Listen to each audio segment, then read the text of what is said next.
নমস্কাৰ প্ৰিয় বন্ধুসকল পুনৰবাৰ স্বাগতম জনাইছোঁ আপোনালোক সকলোৰে মোৰ প্ৰিয় টিউচনলৈ বন্ধুসকল মানে কি ইউটিউবত এই SSC GD NCLৰ বিষয়ে বহুত চৰ্চা হৈ আছে তাৰ বিষয়ে অলপ মানে কি মোক ক'বলৈ মন গৈছিলে কিছুমান কথা সেইবাবে এই ভিডিঅ'টো বনালোঁ আৰু যেহেতু মোৰ ৰিমেডিকেল পাইছিলোঁ যেহেতু ৰিমেডিকেলটো মোৰ ভাল হৈ গ'ল ভাল লাগিল আৰু যাতে ৰিমেডিকেলটো বেয়া হ'ব বুলি ভাবি আছিলোঁ কিন্তু ভাল হৈ মেলি ধুনীয়াকৈ ঘৰত আহি পালোঁ আৰু মই ভিডিঅ' বহুত দিন বনোৱা নাছিলোঁ কিয়নো অলপ ফুৰিবও গৈছিলোঁ এইটো কাৰণে ভিডিঅ' দিব পৰা নাছিলোঁ এতিয়া চাইছোঁ ভিডিঅ' একদম মানে ইউটিউবত NCLৰ বিষয়ে 2023 চনৰ লাগিব কিবা মানে তেনেকুৱা ধৰণৰ নটিছত 2023 চনৰ আছে বুলি কৈছে আৰু সবেইটো 2024 চনৰ কিছুমান চেণ্টাৰতো একচেপ্ট কৰিছে NCLৰ বিষয়ে অলপ আলোচনা কৰিম যিবিলাকৰ টেনশ্যন লাগি আছে এতিয়াতো মোক ইমানেই ফোন কৰিছে মোৰ নিজৰো টেনশ্যন হৈ গ'ল যে NCL 2023 চনৰ লাগিব নেকি এইটো কাৰণে ভিডিঅ' এটা বনালোঁ এতিয়া NCLটো 2023 চনৰ নটিছৰ মতে কৈছে সেইটো হয় বাৰু কিন্তু কথাটো হ'ল কি এতিয়া খটখটি ডিমাপুৰত CRP কেমতো আমাৰ 2024 চনৰ একচেপ্ট কৰিছে তাত কোনো প্ৰব্লেম নাই আৰু ঠিক তেনেকৈ যোৰহাটতো 2024 চনৰে NCL একচেপ্ট কৰিছে আৰু লখৰাটো 2024 চনৰ একচেপ্ট কৰিছে আৰু যদি 2023 চনৰ কোনোবা যদি দিছে 2023 চনৰো একচেপ্ট কৰিছে কিন্তু যেহেতু কোৱা নাই যে 2023 চনৰ লাগিব বুলি তাত যেতিয়া ডকুমেণ্ট ভেৰিফিকেশ্যন কৰোঁতে কয় ন তাৰ ষ্টাফবিলাকে কয় যে ডকুমেণ্ট এইটো লাগিব বুলি কয় কিন্তু তেতিয়া 2024 চনৰ লাগিব বা 2023 চনৰ লাগিব বুলি উল্লেখ কৰা নাছিলে NCL লাগিব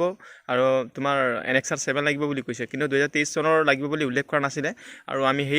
সেইমতে আমি 2024 চনৰ NCL বনাইছিলোঁ আৰু NXR 7 বনাইছিলোঁ ঠিক তেনেকৈ আমি হাইড এণ্ড চেষ্টৰ কাৰণে 2024 চনৰে দিলোঁ আৰু ঠিক তেনেকৈ একচেপ্টো কৰিলে তাত কোনো কোৱা নাই যে 2023 চনৰ লাগিব সেইমতে আমি NCLটো দিলোঁ আৰু একচেপ্ট কৰিলে এতিয়াতো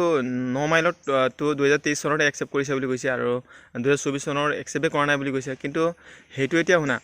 একচুৱেলি ক'বলৈ গ'লে কিছুমান চেণ্টাৰত টাপকৈ ডকুমেণ্টছ আছে কাৰণে সিহঁতৰ তাত ধৰিব পাৰে কিন্তু আমাৰ খটখটি হ'ল যোৰহাট হওক বা লখৰাটো ধৰা নাই এটা চেণ্টাৰ ধৰিলে বুলি যে আমি ক'ব নোৱাৰোঁ যে 2023 চনৰে লাগিব মানে আৰু কিছুমানে ৰিজেকশ্যন আহিব ৰিজেকশ্যনটো কেলৈ আহিব আকৌ যেতিয়া ডকুমেণ্ট ভেৰিফিকেশ্যন কৰিছে ডকুমেণ্ট ভেৰিফিকেশ্যনটো একচেপ্ট হোৱাৰ পাছত ৰিজেকশ্যন স্লিপটো ইমান সহজে নাহে কাৰণ ল'ৰা এটা যিহেতু ফিজিকেল পাছ কৰাৰ পাছত মেডিকেল ফিট হোৱাৰ পাছত ৰিজেকশ্যন ইমান সহজে সেইটো কাৰণে যিসকলে টেনশ্যন লৈ আছে আপোনালোকে টেনশ্যন নল'ব ইয়াৰ সলিউশ্যন কিবা এটা ওলাব যদিহে ৰিজেকশ্যন স্লিপটো নাহে এইটো সম্ভৱেই নহয় যদিহে বোলে 2023 চনৰ ডকুমেণ্ট লাগিব বুলি যদি কয় তেনেহ'লে আপোনাৰ ইমেইল আইডিত মেইল আহিব আৰু লগতে ফোনো কৰিব পাৰে গতিকে তাৰ কাৰণে ৱেইট কৰক আৰু মই ভাবোঁ মানে কি মোৰ ফালৰ পৰা ক'বলৈ গ'লে ইমেইলত মেছেজো নাহিব আৰু ফোনো নকৰিব আৰু যিসকলো একচেপ্ট হৈ গ'ল অলৰেডি সিহঁতৰ একচেপ্ট হৈ গ'ল আৰু যদি একচেপ্ট কৰাৰ আগতে যদি 2023 চন 24 চনৰ যদি তেনেকুৱা যদি কিবা খেলিমেলি লগাতে নহয় যিবিলাক যেতিয়া ডকুমেণ্ট ভেৰিফিকেশ্যন কৰিছিলে তেতিয়া ষ্টাফবিলাকে সিহঁতৰ CRPF ষ্টাফবিলাকে নিশ্চয় ক'লেহেঁতেন যে 2023 চনৰ NCL লাগিব বুলি কিমান ধুনীয়াকৈ ডকুমেণ্ট ভেৰিফিকেশ্যন কৰাৰ আগত কৈ দিছিলে যে ডকুমেণ্ট এইটো লাগিব তেতিয়াতো সিহঁতি ক'ব পাৰিলে হয় যে 2023 চনৰ NCL লাগিব বুলি কিন্তু তেতিয়াতো সিহঁতি আমাক কোৱা নাই যিহেতু কোৱা নাই আৰু একচেপ্ট সেইটো মতে হোৱাৰ পাছত এতিয়া 9 মাইলত বোলে NCL 2023 চনৰ বিচাৰিছে বুলি ক'লে যে গোটেই চেণ্টাৰতে যে 2023 চনৰ লাগিব সেইটো কথা নহয় নটিছত আছে এইটো মানিছোঁ কিন্তু নটিছত থাকিলে বুলিয়ে নহ'ব না একচেপ্টটো অলৰেডি আমাৰ হৈ গ'ল এটা মোৰে একচেপ্ট হৈ গ'ল মোৰ 2023 চনৰ নাই NCLও নাই NXR 7ও নাই আমাৰতো একচেপ্ট হোৱাৰ পাছততো ইমান সহজে ৰিজেকশ্যন স্লিপটো নাহে আৰু যদিও আহে ন সময়সীমা দিব তাৰ কাৰণে টেনশ্যন ল'ব নালাগে কিবা এটা উপায় আহিব আৰু যদি কিছুমানে টেনশ্যন লৈ আছা বোলে জমা দি আহিম যদি জমা লয় তেনেহ'লে তোমালোকে DC অফিচত গৈ পিনে এপ্লিকেশ্যন দি মেলি DC অফিচৰ পৰা এপ্লিকেশ্যন এখন দিব সেই এপ্লিকেশ্যন দি পিনে তোমালোকে য'ত ইণ্টাৰভিউ দিছিলে তাত তোমালোকে দিব পাৰা যদি ইমান সন্দেহ বা ইমান ভয় যদি কৰি আছা আৰু মোৰ মতে ক'বলৈ গ'লে টেনশ্যন ল'বলগীয়া একো নাই